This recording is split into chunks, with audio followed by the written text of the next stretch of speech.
السلام عليكم ورحمة الله وبركاته. د علي رضی الله عنه څخه روایت دی وایي رسول الله صلی الله علیه وسلم بارک ویلي دي للمسلمین علی المسلمین،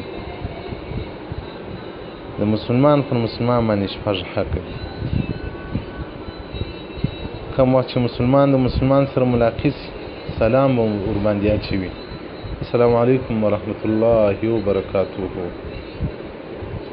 اول حق سلام دی چې مؤمن د مؤمن سره ملاقات سي.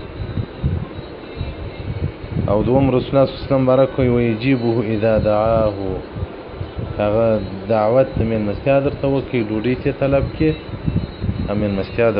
مېلمستیا ته به ورځې. او دریم کار هغه فرچ وهل، په پښتو کې فرچ ورته وایي، چې هغه فرچ وي هغه به الحمدلله وایي، ته به ورته یرحمک الله جواب ورکوي. او رسول الله صلی الله علیه وسلم وایي مؤمن که مریض سو، سلرم مؤمن که مریض سو پښتنې ته به ورځي، پښتنه به ورکوي چې څنګه دی. او که مړ سو جنازې ته به ورځي.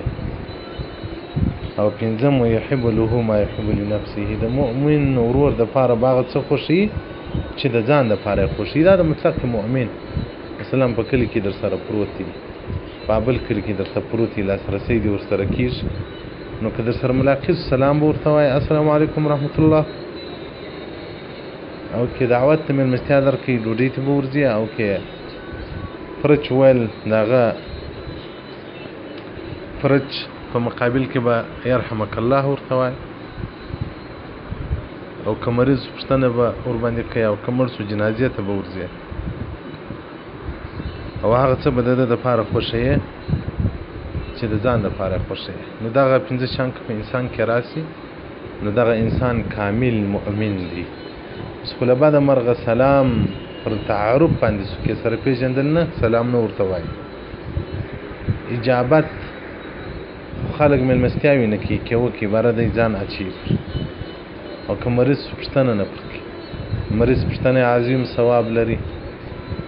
د مریض پوښتنې ته ورتلل انسان له ګناهو داسې پاکوي لکه پر یو درخت چې باد راواولځي د مني، هغه درختې پاڼې هم وچي، څه ډول د هغه درختې پر بدنه باندې هېڅ شی نشي پاتې. انسان چې د مؤمن پوښتنې ته ورسي په هسپتال کې یا په کور کې دا ډول یې له ګناهو څخه پاکوي. نن خو د زمانې د خلکو دنیا په کار ده چې دنیا پیدا کړي، که په شپه وه که په ورځ وه، هغه معنوي اخروي سرمایه هغه یې نه ده په کار.